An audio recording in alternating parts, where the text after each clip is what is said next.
kick us off with the ever so fun platform updates. So starting off with Facebook. Or not? Who knows? Okay. There we go, starting off with Facebook. So I'm not sure how many of you have read Mark Zuckerberg's new vision for Facebook. So very similarly, last year when he was talking about this idea of meaningful interactions and, you know, Facebook being for friends and family, right? He's recently released a new piece on the importance of privacy, which is, yes, incredibly timely considering what Facebook's been going through over the last few months. But in the vision, he basically outlines how he sees messaging being the future of social networking, which you already knew. He's talking about the integration of WhatsApp, Instagram, and Facebook, and as a messaging platform.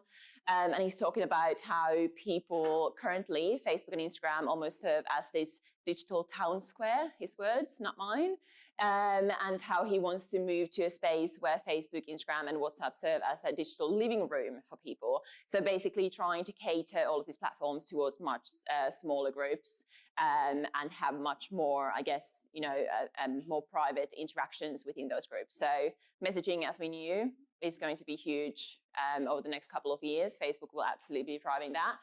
But have a read over the release. It's super interesting how he words everything, especially knowing what Facebook has been going through, and almost uses that as a bit of a PR stunt or an opportunity to make it look like this is what Facebook has been doing all along, and this has been the larger vision.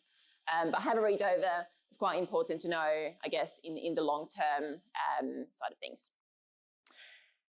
Slightly more micro stuff. So Facebook have replaced their relevance score. So the score that was meant to be looking at how well your content or how relevant your content is to your audience, replaced it with 3 different new metrics that will be looking at more quality, engagement, and conversions.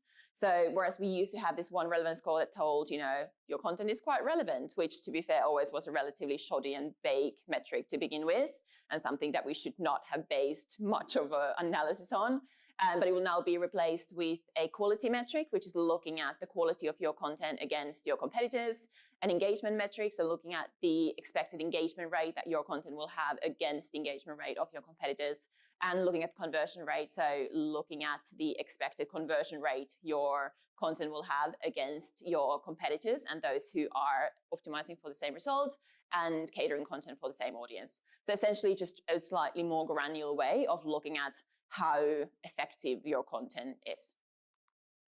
And the third one,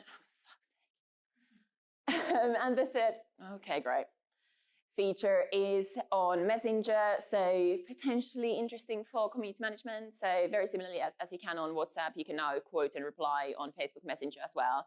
So if there are complainers who, you know, write loads of different single responses, it's now easy to go back to them and say, you know, your first question and basically reply to that first, and then go to the second question, reply to that first.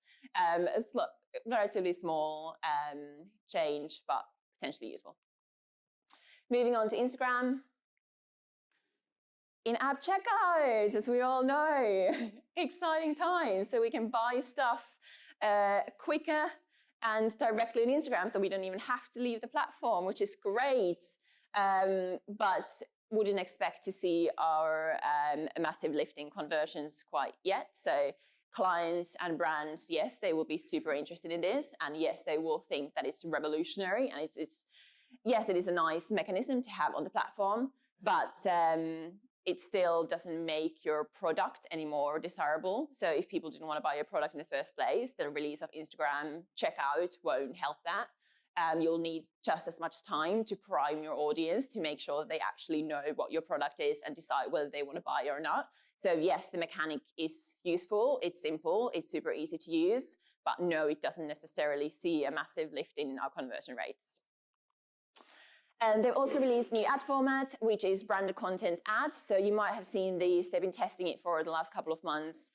What it essentially is super simple. It's exactly the same thing that you've seen on influencers' profiles. So those branded sponsored content posts, but now brands are able to basically boost them and use them as ads on their own profiles. So essentially just using and telling everyone that that is a branded piece of content used or done together with an influencer, a partnership, and then use it as an ad on their profile.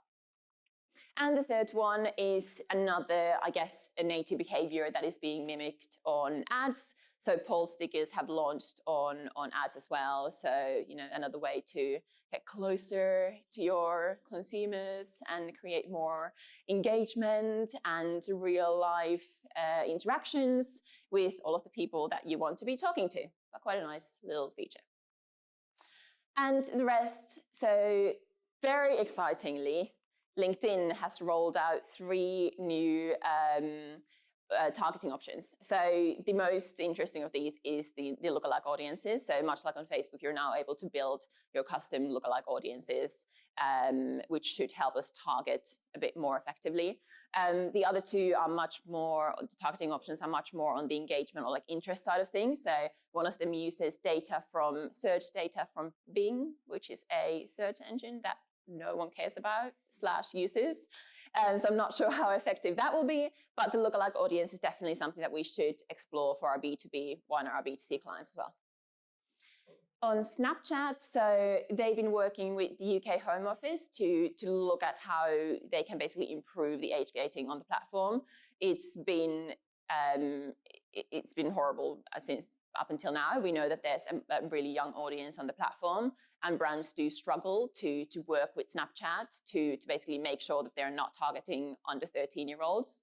Snapchat say that they do remove the profiles of people who are too young, but it's basically all incredibly loose, incredibly vague. So they're now actually working together with UK Home Office to try and put together some more restrictive measures for that. And the last one, Google+. Who remembers Google+? Yeah, me neither. But it's now officially dying. So they say they sent an email around a couple of weeks ago about how you need to download all of your content if you have any on the profile by the end of March. So you've got a couple of days to get all of those lovely shots and videos of Google+ before it totally goes down as of the beginning of April.